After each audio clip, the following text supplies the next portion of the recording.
Hello everyone, welcome back to my channel. So this is the next installment of the data structures and algorithm video series.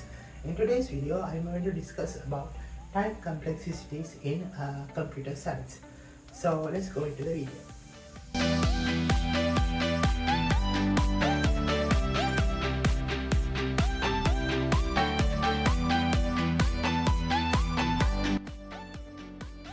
So, what is this time complexity actually means and why we need to learn about it?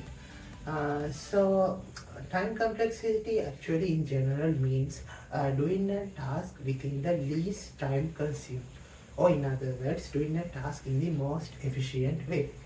Efficient way, to be exact. So, before going into all these algorithmic stuffs, I'm going to take a real world example and show it to you how the time complexity will works. So I have a dictionary right here, and this dictionary contains exactly 1677 pages, which is a very lot.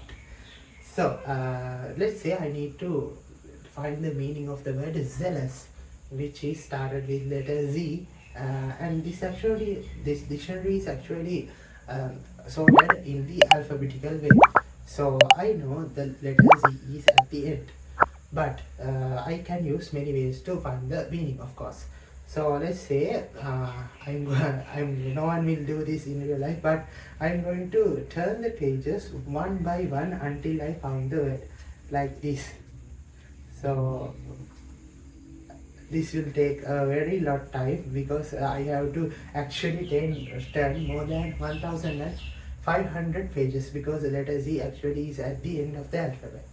So since I know the letter Z is towards the end, I can just directly, rather than turning the pages, I can directly turn a bunch of pages like this, and I can see the letter which is on this page, and which is U. And I know the Z is more towards the end than U. I can again turn a bunch of pages like this and continues this process until I found the letter Z.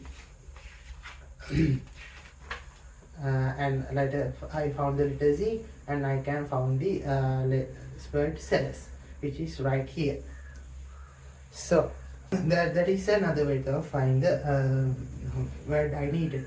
And then you already know the dictionary is actually paged by numbers, and let's say I have the exact page which is 1643 page number. Already I have that page number before checking the word. So if I had that page number, rather than doing all the stuff I did earlier, I can just directly turn into that page and find the word I needed. Look. So like that, there are many ways in computer science or in algorithms to do task, but the time consumed by each algorithm will be different, and we need to find the most efficient way to do that task. So let's go back to our topics. So in programming, we actually use the big O notation in order to represent the time complexities in different functions and algorithms. So we can simply show these time complexities using a graph, which has on the x-axis the amount of data, which is represented by letter N, and this x-axis is gradually increasing. So as the y-axis, and this will represent time of steps. And so using this graph, we can actually represent the time complexities and see how they will react when gradually increases the data amount which is provided. So there are actually 5 regular time complexities we faced when dealing with day-to-day programming. So I'm going to state those time complexities and then describe them one by one. So the first time complexity is the constant time, which is big O of 1. We represent that as an horizontal line like this. So no matter how much the data will be increased, the type will stays as same. As an example for this would be accessing an element in an array using the index. So no matter how large the array is, the accessing time will be same. The next time complexity is the linear time complexity, which is big O of n. We represent this as an like this. This is big O of n. This is big O of 1. So in linear times, when the data is increased, the time will be also proportionally increased. An example for this would be a linear search function, which is like an loop for finding an element in an array. The next time complexity would be the logarithmic time complexity, which is big O of log n. So in this we represent this as like this. In the beginning there would be a time consumed like this big of n, the linear time, but when the data amount is gradually increased, it also becoming same as the constant time. So this is lies in between linear and constant times. An example for this would be the binary search. So these three examples I actually represented earlier in my dictionary example. You see how I turned pages one by one until I found the word. That is the linear time, which is big of n. And in that way I took very, if I do that, it will take me very large time because I have to turn more than 1500 pages.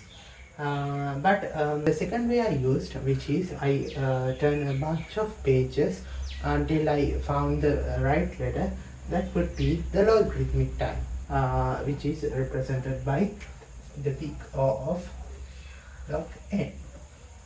And then lastly I turn directly into the page using the index, and that is the constant time. So like that we can use real world examples to understand this theory. So there's actually more than these three time complexities. So the next time complexity will be the linear rhythmic time complexity. We can represent this by big O of n log n. And on the graph it would seem like something like this.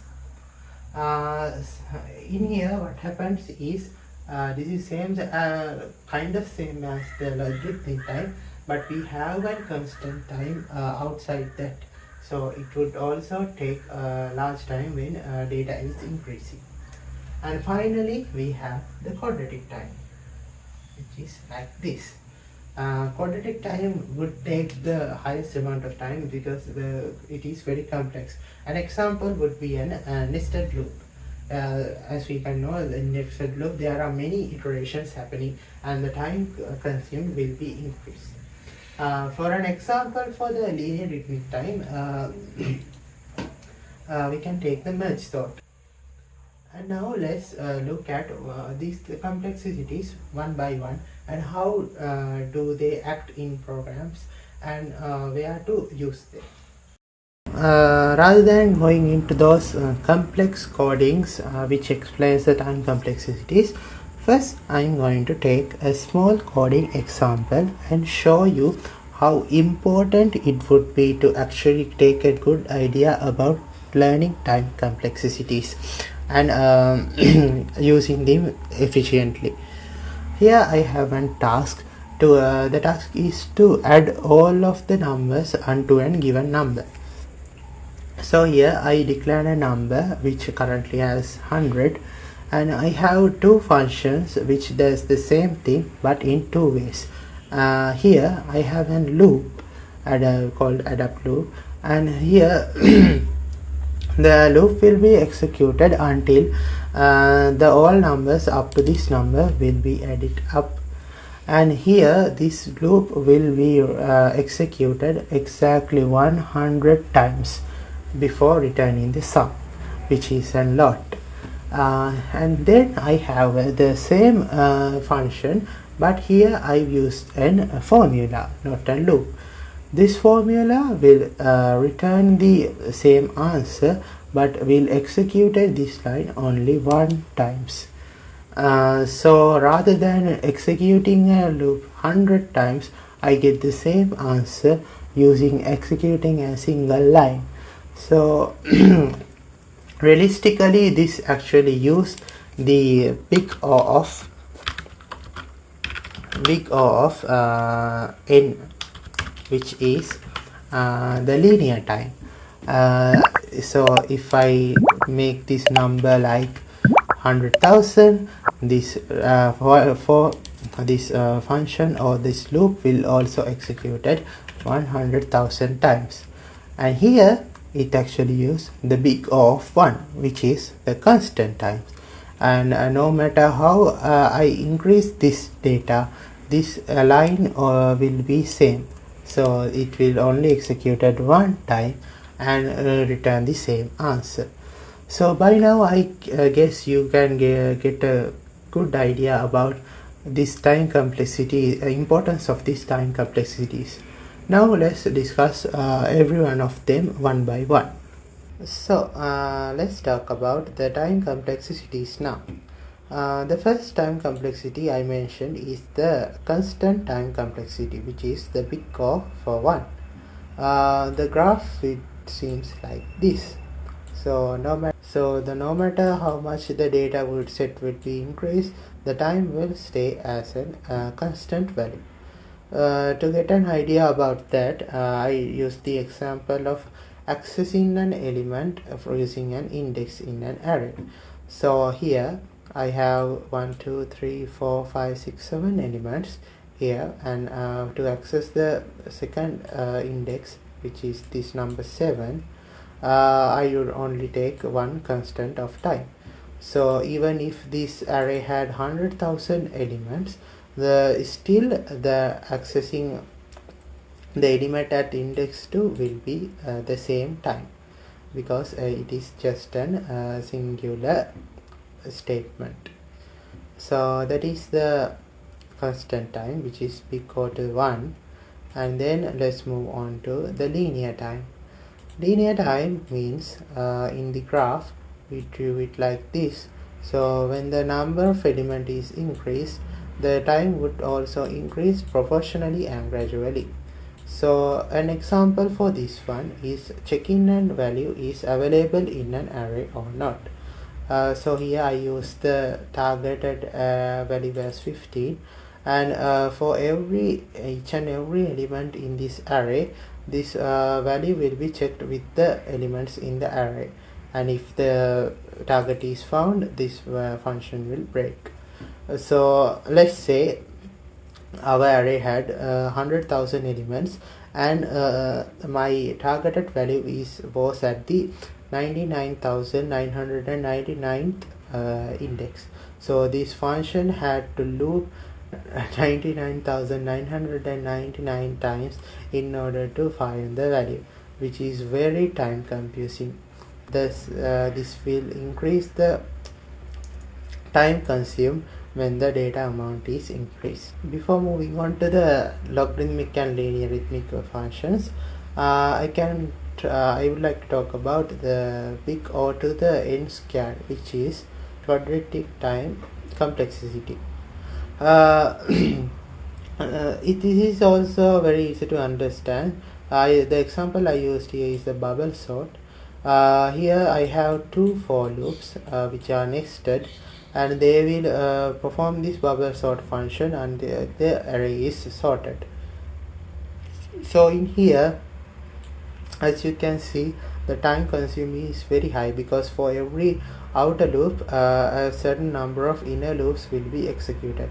So if I had 100,000 elements here, the outer loops will be 100,000 times, and the inner loops will be same. So this would take a very huge time, so we marked in the graph as this. The next time complexity I would like to talk about is the logarithmic time complexity, which is denoted by O to log n. So what does this mean?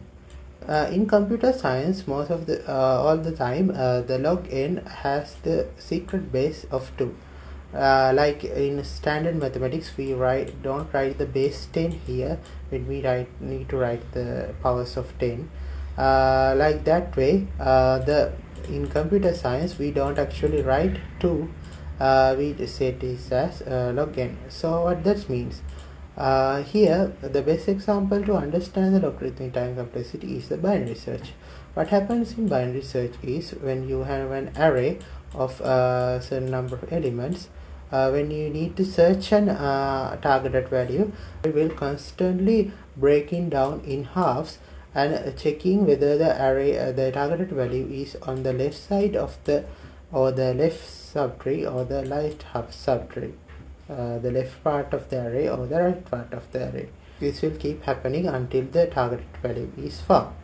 So this will increase the efficiency of this search function, because the search function we used earlier, this linear time function, as I said earlier, I have to reiterate this for loop for many times if the number of elements on the array is high.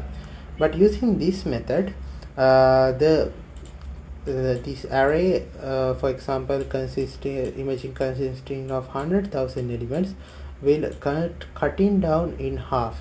50,000 elements will ignored in the first step, and then the next step 25 more elements will be ignored, since the value the target I needed is 8. So this way is very efficient than the linear time complexity, and from this way we can easily find these targets in an array. So the actual function for this one is here. What happens here is I take an array and the target as my inputs, and using this while loop, I constantly break down my array in halves and checking whether the target I needed on the left side or the right side. If it is on the left side, I then again break the array in halves until I found my target. And if I found my target, I can return it. So that is binary search, which use the logarithmic time complexity. I hope you got an idea about this one. Time complexity has both n and log n in their notation. That means it is consisting of the linear and logarithmic time complexity. To understand this one, the merge sort will be the perfect example.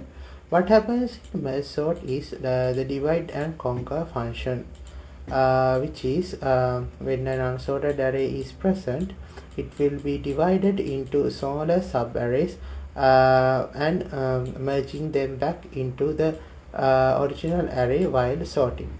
So this dividing function looks exactly same to the function we used earlier in the logarithmic time complexity, like half in the larger data sets. But here, when merging them back into the original arrays, we actually need to compare each and every element with each other. So it would take an n amount of times, or a linear amount of time, to do that. So in this linear time complexity, the data when the data is increasing, the efficiency would be decreased.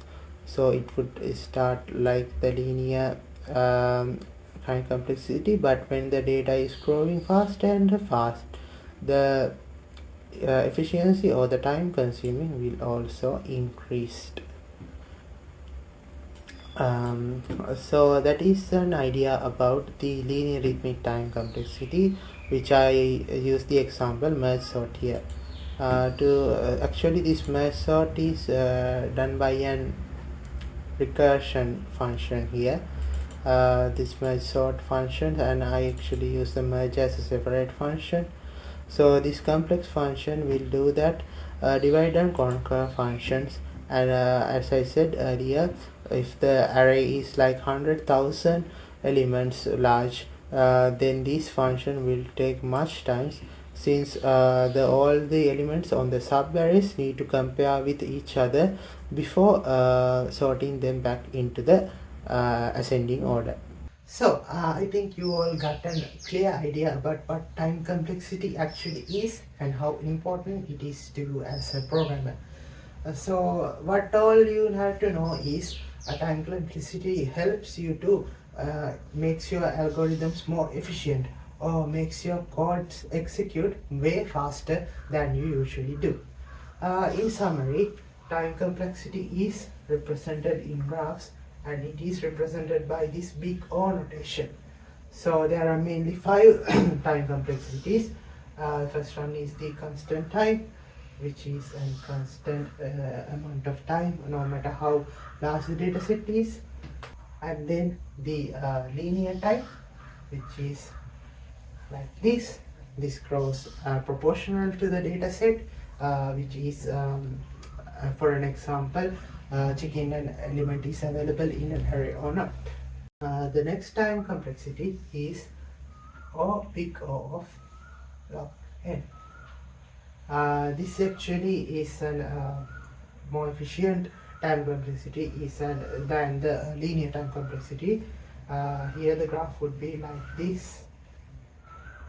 So here it will start like a linear time complexity, but as the data set grows larger, it will become more efficient. The next time complexity is the n log n, which is the linear arithmetic time complexity. It goes something like this. So at the beginning it seems like efficient, but as the data set grows far and wider, the efficiency will decrease. An example would be the merge sort. And lastly, the quadratic time complexity, which is represented as n to the power 2, or n squared. Here the graph would be something like this. An example would be a nested loop accessing an array, or getting a sum of an 2-dimensional array. So those are the main time complexities there which you need to know when you are doing your codings. I hope you got an idea about them. Please stay tuned with the channel in order to learn more about data structures and algorithms. Thank you for today. See you in the next one.